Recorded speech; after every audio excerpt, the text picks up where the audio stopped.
Hello, my dear students. Welcome to my online class. Today I am going to teach basic concept of income tax. This is the topic basic concept of income tax. पिछले दो video में मैंने basic concept of income tax के बारे में आप लोगों को बताया था और आज हमारा ये तीसरा वीडियो है इस टॉपिक पे। तो चलिए हम लोग शुरू करते हैं। आज पहला टॉपिक है basic concept of income tax में पर्सन क्या होता है। पर्सन आप हो गए, हम हो गए या फिर सोसाइटी का कोई भी पर्सन्स हो जाएगा, उसे हम लोग पर्सन कहेंगे। सेक्शन 231, ठीक है। पर्सन क्या इंक्लूड्स करता है?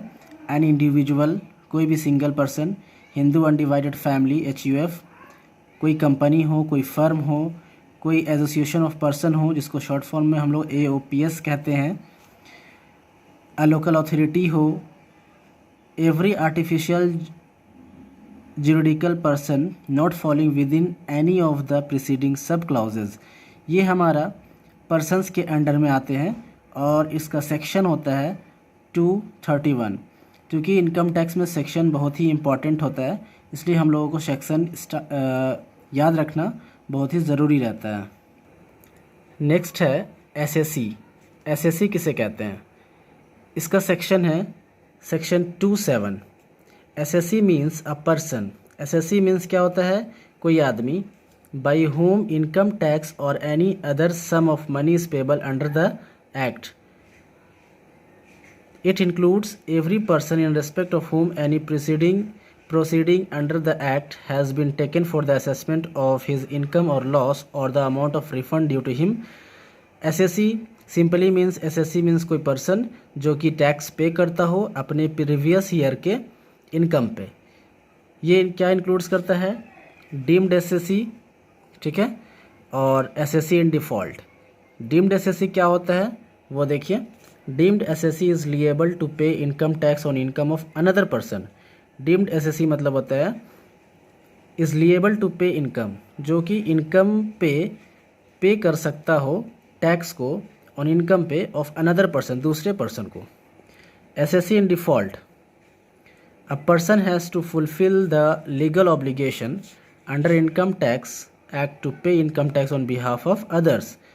Person has to fulfil the legal obligation, एक आदमी जो कि लीगल ऑब्लिगेशन को फुलफ़िल करता हो इनकम टैक्स एक्ट के अंडर में, to pay income tax, pay करता हो income tax on behalf of others, दूसरे के बिहाफ में।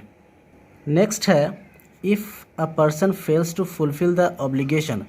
अगर कोई आदमी फेल्स कर जाता है ऑब्लिगेशन को फुलफ़िल करने में, due to which income tax department suffers a loss of revenue, जिससे क्या होता है कि इनकम टैक्स डिपार्टमेंट्स जो होते हैं वो सफ़र करते हैं loss. Then such a person has to compensate this loss. तब क्या होता है कि वो पर्सन जो है कंपनसेट करता है इस लॉस को। फॉर दिस लॉस, इस लॉस से he is called SSE in default. तो उसे हम लोग क्या कह लेंगे? SSE in default. नेक्स्ट आता है इनकम, सेक्शन 224। इनकम के अंडर में क्या क्या आता है वो देखिए। The term income specially includes the following. Income क्या क्या इंक्लूड्स करता है? The term income specially includes the following. सबसे पहले है profit and gains, dividends means लाभांश, voluntary contribution received by a trust, किसी ट्रस्ट के द्वारा अगर कोई कंट्रीब्यूशन रिसीव्ड होता है तो वो, perquisite in the hands of employee के हैंड्स में जो परक्यूजिट्स होते हैं। एनी स्पेशल अलावेंस बेनिफिट, अगर कोई स्पेशल अलावेंस बेनिफिट्स है वो इनकम के अंडर में आ जाएगा। City compensatory allowance, dearness allowance, ये सब हम लोग 1 बाई 1 करके नेक्स्ट वीडियो में आने वाले चैप्टर में हम लोग पढ़ेंगे कि डियरनेस अलावेंस क्या होता है, कंपनसेटरी अलावेंस क्या होता है। अभी हम लोग सिर्फ इतना जानेंगे कि ये इनकम के अंडर में आता है, ठीक है। Any benefit or perquisite to a representative SSE, capital gains, insurance profit, banking income of cooperative society, winning from lottery, amount received under keyman insurance policy. ये सब आप लोग अपने नोट कॉपी में भी नोट कर सकते हैं ताकि आप लोगों को एग्ज़ाम के समय पढ़ने में आसानी हो, ठीक है। नेक्स्ट है gross total income, section 14। Income के बाद आता है ग्रॉस टोटल इनकम, इसका सेक्शन होता है 14। Income of a person is computed under the following 5 heads. ये इनकम जो होता है किसी भी पर्सन का, उसको कैलकुलेट किया जाता है या फिर कंप्यूट किया जाता है अंडर 5 हेड्स के अंडर में। तो ये सीरियल वाइज हेड्स है। सबसे पहले होता है सैलरीज, फिर income from house property, profit and gains of business और profession, capital gains, income from other sources. ये 5 हेड्स भी है इस टॉपिक का। और हम लोग इनकम टैक्स में चैप्टर भी पढ़ेंगे यही 5। ये 5 चैप्टर जो है salaries, income from house property, profit and gains of business और profession, capital gain, income from other sources. तो ये 5 हेड्स जो है ये अलग अलग एक्चुअली चैप्टर हैं और हर एक चैप्टर से एग्ज़ाम में एक क्वेश्चन आता है 20 मार्क्स का। ठीक है, तो सैलरीज से 20 मार्क्स का, इससे 20 मार्क्स, इससे 20 मार्क्स, इससे 20 मार्क्स, इससे 20 मार्क्स, सब मिलाकर के 100 मार्क्स का क्वेश्चन आता है एग्ज़ाम में। 5 प्रैक्टिकल क्वेश्चन और 5 थ्योरी क्वेश्चन। इसी वजह से टैक्स का थ्योरी बहुत ही इम्पॉर्टेंट है और हम लोगों को थ्योरी अच्छे से पढ़ना रहता है टैक्स में, और उसके बाद फिर प्रैक्टिकल बनाने में बहुत ही आसानी होती है। तो ये 5 हेड्स है, इसको आप लिख लीजिए और याद कर लीजिए कि 5 हेड्स जो होते हैं ग्रॉस टोटल इनकम में, ये हम लोग को नेक्स्ट चैप्टर में पढ़ना है 1 बाई 1 करके। नेक्स्ट आता है टोटल इनकम क्या होता है। Section 245, total income means the amount left after making the deduction under section 80C to 80U।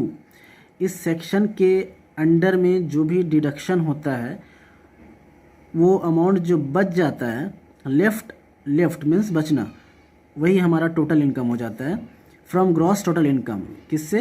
Gross total income से। ये जो टॉपिक है, तो ग्रॉस टोटल इनकम से जो बच जाता है इस सेक्शन के अंडर में, वो हमारा टोटल इनकम कहलाता है।